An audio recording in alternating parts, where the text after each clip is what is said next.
Hi there. Welcome to Docentes Digitales TV, the channel where learning English becomes simple, practical, and fun. Today, we're going to explore one of the most useful skills for every English learner, real-life situations. Have you ever faced a moment where you needed to speak English on the spot, but didn't know what to say? Maybe you were at a restaurant, an airport, or a store, and suddenly felt stuck. Well, that's exactly what we're going to fix today. In this video, you'll learn essential phrases and natural responses for real-life moments you'll face every day. From ordering food to asking for help or handling everyday small talk, you'll know exactly what to say and how to say it. The best part? These are real, practical examples, not boring textbook conversations. So, why are real-life situations so important? Because this is where you'll actually use your English. It's one thing to know the grammar, but it's another to use it in the real world. When you're at a coffee shop, buying a ticket, or making small talk at work, you don't have time to think. You need quick, natural responses.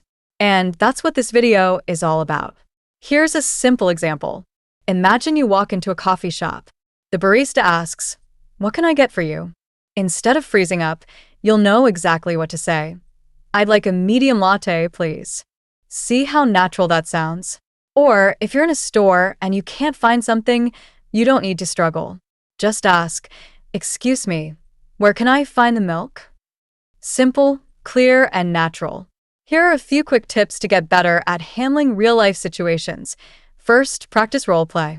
Imagine yourself in different situations like checking into a hotel, ordering food, or asking for help. Write down the key phrases and repeat them out loud. This will help you feel more prepared. Second, watch TV shows or movies. Pay attention to the phrases people use in daily interactions. You'll notice that simple, everyday language is short and direct. Write down the phrases that catch your attention and practice them. And finally, don't be afraid to make mistakes. The only way to get better is to practice. Nobody speaks perfectly the first time.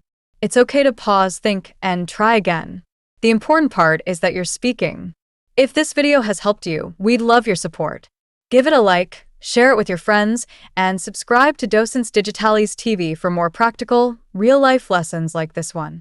By subscribing, you'll never miss a chance to learn useful, everyday English that you can apply immediately.